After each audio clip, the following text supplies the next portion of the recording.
ভারী বর্ষণে পাহাড় ধসে বান্দরবানের লামা এবং কক্সবাজারের চকরিয়ায় পাহাড় ধসে শিশুসহ 7 জনের মৃত্যু হয়েছে। এর মধ্যে বান্দরবানের লামায় একই পরিবারের 3 জন সহ 5 জন এবং কক্সবাজারের চকরিয়ায় 2 জনের মৃত্যু হয়েছে।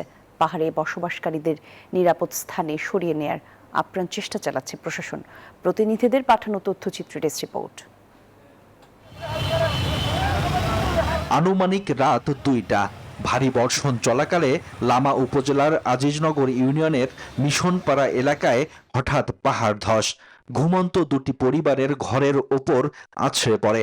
সকালে স্থানীয়দের সহযোগিতায় ফায়ার সার্ভিসের কর্মীরা নিহত 5 জনের মরদেহ উদ্ধার করে।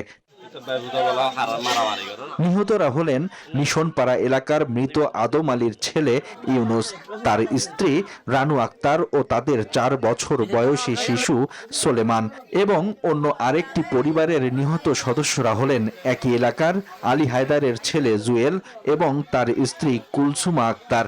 তাদের মর্মান্তিক মৃত্যুতে এলাকায় নেমে এসেছে শোকের ছায়া। মিশনপাড়ায় পাহাড় ধসে একই পরিবারের 3 জন মাটি চাপায়। পরবর্তীতে 10-15 মিনিট পরে পার্শ্ববর্তী আরেকটি বিল্ডিং এ শুনতে পাই বিল্ডিং এর ওয়াল ভেঙে বিল্ডিং এর চাপার তলে নিচে পড়ে যায়। পরবর্তীতে দেখি স্বামী স্ত্রী 2 জনেরই আমরা মৃতদেহ উদ্ধার করি। সবাই উদ্ধার কাজে নিয়ে যেতেছিলাম এবং প্রায় 1 ঘন্টা উদ্ধার কাজের পরবর্তীতে আমরা লাশ বের করতে সক্ষম হই এবং 5 জনই ডেড।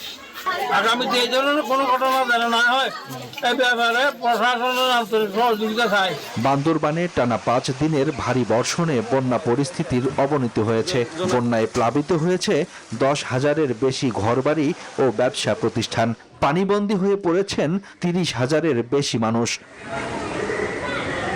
এদিকে টানা বর্ষণে কক্সবাজারের চকরিয়ায় পাহাড় ধসে ঘুমন্ত অবস্থায় মাটি চাপা পড়ে 2 জনের মৃত্যু হয়েছে। স্থানীয়রা জানান, বৃহস্পতিবার রাতে তৌসিফ ও রুমি আক্তার নামে 2 জনকে উদ্ধার করলেও ঘটনাস্থলেই তাদের মৃত্যু হয়।